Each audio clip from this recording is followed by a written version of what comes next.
Welcome to Nerd Heaven. I'm Adam David Collings, the author of Jewel of the Stars, and I am a nerd. This is episode 58 of the podcast. Today, we're talking about the Stargate Universe episode, Life. But before we do, I want to acknowledge the tragic passing of Cliff Simon, who played the Gold System Lord Baal in Stargate SG-1. From my perspective, this was just announced yesterday, but you won't be listening to this until the 19th of April, just over a month away. He died in a kiteboarding accident. In addition to being an actor, he was also quite an athlete. He was only 58 years old. My heart goes out to his wife, his family, and all those who loved him. So today's episode is called Life. The description on Gateworld reads, Lieutenant Scott and Camille visit their loved ones using the communication stones, leading Colonel Young to a discovery about Telford's activities. On the Destiny, Rush discovers technology he believes may be able to get them home. This episode was written by Carl Binder, it was directed by Alex Chappell, and it first aired on the 20th of November 2009. The episode opens with an unconventional choice of music for a sci-fi show. It's a country kind of sounding song. The line that clearly stands out in the lyrics is, "It's been the worst day since yesterday." That's kind of thematic to the episode, and the show as a whole. This song is by a band named Flogging Molly. The characters are starting to come to terms with the fact that this is their life now. They're on this ship and they're not leaving anytime soon. This is how it's gonna be. It's not what any of them would have wanted. Well, except maybe for Rush. But they can't change it. They just have to try and find a way to get through each day, to find the positives, to make a life for themselves. So we're starting to see activities taking place. A bunch of them are exercising together, while Chloe exercises alone. And then, of course, there are those who have managed to hook up with someone. You can have a relationship with somebody no matter where you are. That actually reminds me of Tom and B'Elanna in Star Trek Voyager. They found happiness, they were married, and even had a child. In late Season 7, Harry asks Tom, "Don't you want to get home?" And Tom replies, "I am home, Harry." Dr. Park and Greer are not at that stage.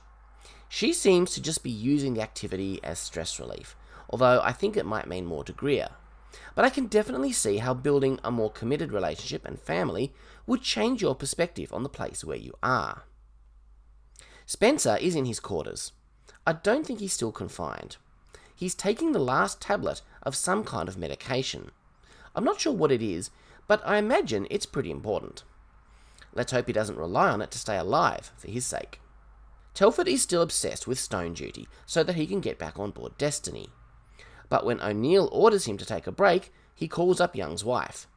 They're having dinner together, but it seems that he's being himself at the moment, not pretending to be Young. He says he feels an obligation to tell her something about her husband.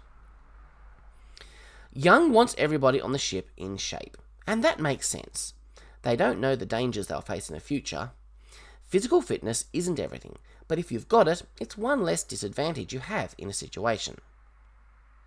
Eli isn't very keen on taking part. It seems he's less enthusiastic about losing weight than the actor who plays him. Young also wants TJ to do psych evaluations on everyone on board. And again, that makes very good sense. With all the stress they've been under, the hardship of being stranded so far from home, nobody is going to be in peak mental health. Some could be really struggling. Spencer seems to be one of them. Perhaps the pills he was taking were antidepressants or sleeping pills. Rush has opened a new section of the ship and is exploring it. Eli can't help him because he's working on a secret mission for Young. Rush is amused by this. From his perspective, Eli isn't military, and therefore doesn't have to do what Young tells him. Eli sees Young as the leader of this community. The question of who is running the ship, and who should be, will come up again. We're building towards something. Anyway, the mission Eli is doing is research to see if there is any hope that Telford's plan to get Destiny home might work. So far, nothing. Rush and Greer make a significant discovery. It's a chair. It looks like a dentist chair, but if you are at all familiar with SG-1 and Atlantis, you'll recognize it as an ancient control chair. Back on Earth and on Atlantis, the ancients created these chairs to operate a very powerful weapon that fired drones. These drones could rip through a gold or wraith ship like it's paper. But only somebody with the ancient gene can use it. The ancients all carried this gene, and a few modern-day humans carried as well. It was a security feature so that their weapons couldn't be used by their enemies. Dr. Carson Beckett developed a gene therapy that could give this gene to any human. But with a little research, Rush believes this chair is actually closer to the ancient repository of knowledge that got downloaded into Jack's mind back in the fifth race. He calls it a neural interface. This is a precursor to the device SG-1 found. Within, the knowledge contained in this chair could be the master code for this ship's systems. Young immediately recognizes the danger that this chair represents. The ancient repository almost killed Jack. It would have if he hadn't have found his way to the Asgard galaxy so they could remove the knowledge. Rush can study the chair, but nobody sits in it. Rush thinks the effects will likely be less severe. The only way to know for certain is if somebody sits in it. Of course, he's not willing to volunteer to do it himself, because he's Rush. He's too important in his own mind. This should be no surprise to anyone who knows Rush. He's a coward at heart, but he's perfectly happy for other people to risk themselves on his behalf. It's probably his worst quality. Greer is almost ready to sit in the thing now. If there's a chance, it'll help them find a way home. But Young is adamant. Rush needs to prove that it can be used safely and that it can do something useful for them. The chair will be an important element in the ongoing story, so it's pretty exciting to see its first appearance. Lieutenant Scott and Camille Ray are both using the stones to visit their families. This is the one break that the crew get from the drudgery of life on the ship. Well, that and going on exploratory missions through the gate. Telford is back on duty again because Scott has swapped bodies with him. He's eager for some of Eli's test results. He has people back on Earth that want to help with the plan, but Young doesn't trust Telford any more than he trusts Rush. Camille has a quick debrief with her IOA superior before heading home.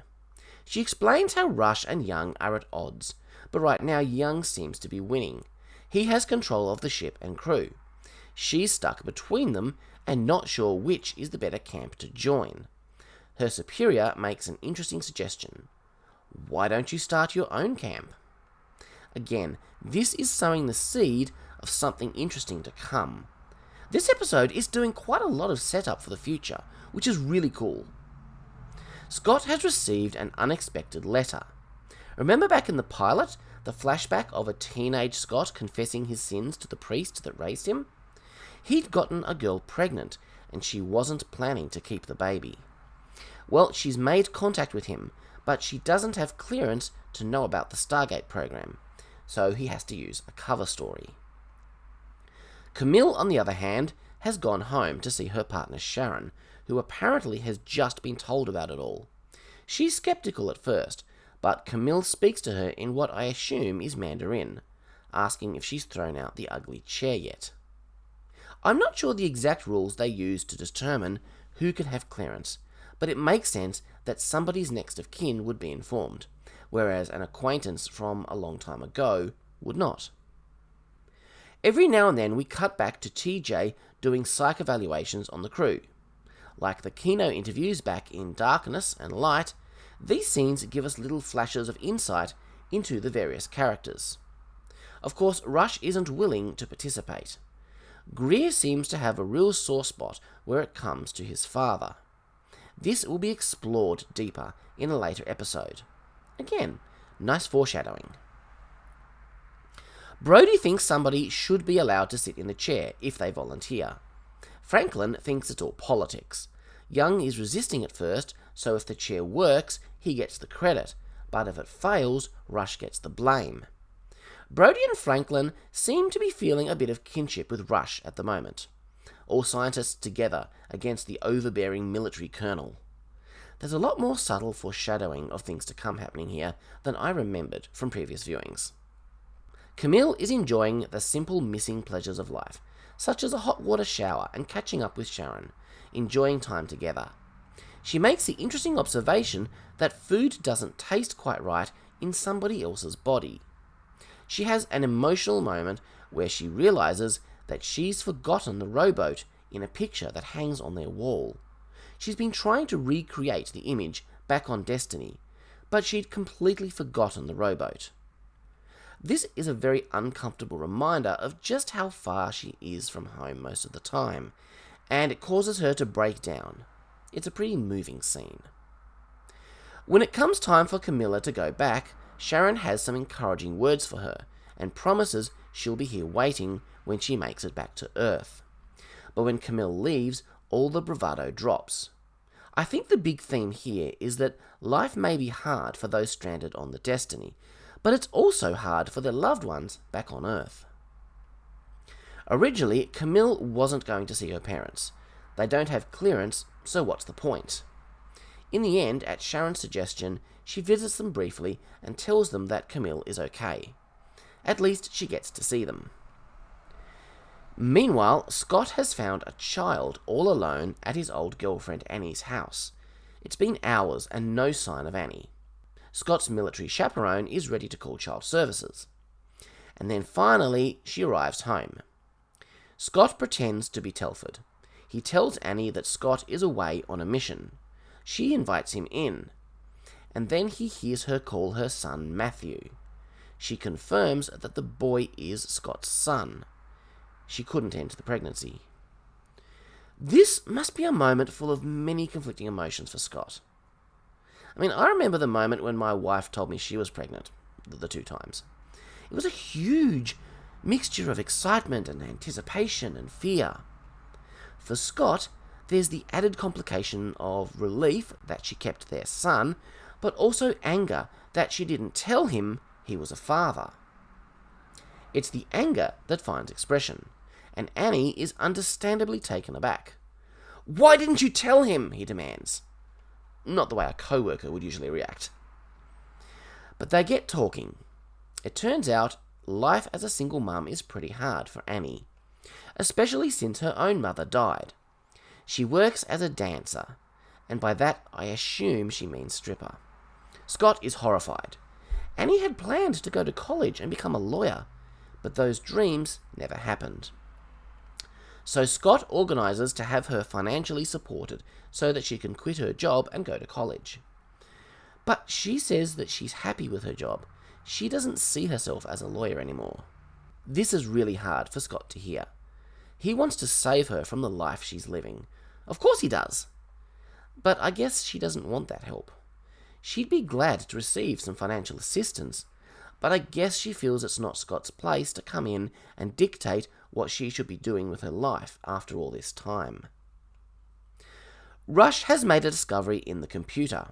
He's managed to contact one of the seed ships that went ahead of Destiny to place stargates on planets. He now has information on thousands of stargates out there. One in particular is interesting. It's a planet with naturally occurring Nequadrian. Apparently, that's what made Icarus Base able to generate enough power to dial the 9 chevron address. Nequadrian is a rare mineral, even more powerful than Naquadah, which is what the Stargates are made out of. It's very, very rare. There's only one other planet in the universe known to have had Nequadrian at one time. Jonas Quinn's planet. Of course, there are problems. The planet is a year away, and they'll need to learn how to steer the ship to take it into orbit. Not to mention how to use the mineral to dial the gate. It's pretty obvious that Rush has been looking for just this. Not this specifically, but something he can use as leverage to convince Young to let someone sit in the chair. This is a strong case, but it's not enough to convince Young.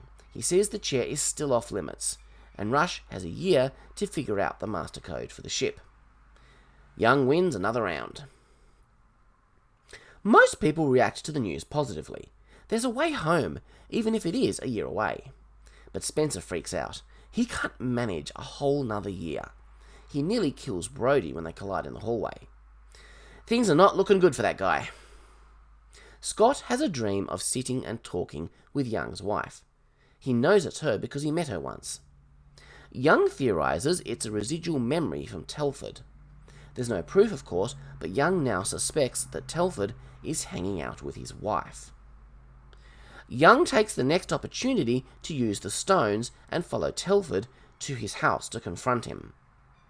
His wife claims that Telford never pretended to be Young, and that they never slept together. And that may be true, unless he only told her who he really was some of the time. She says he's a friend, supporting her through all this weirdness. You've got to admit, though, it's a little bit weird. Telford's biggest crime here seems to be that he told Young's wife that Young is still involved with TJ, which is a lie. While I don't doubt the wife here, I have no illusions that Telford's motives are pure in any way. Now, some of Stargate Universe's detractors have said that the show spent too much time focusing on character drama instead of science fiction. I don't feel that way.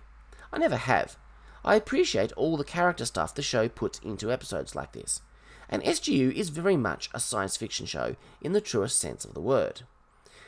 But I do have to admit that this particular storyline is getting a little soap opera-ish. None of these three are behaving like mature adults. And now, the truth all comes out. Rush lied. The whole thing about an Icarus-type planet was fake. He planted it in the computer. It was all a ploy to get someone in the chair. Rush justifies it as a way to give people hope, but we all know the reason he did it.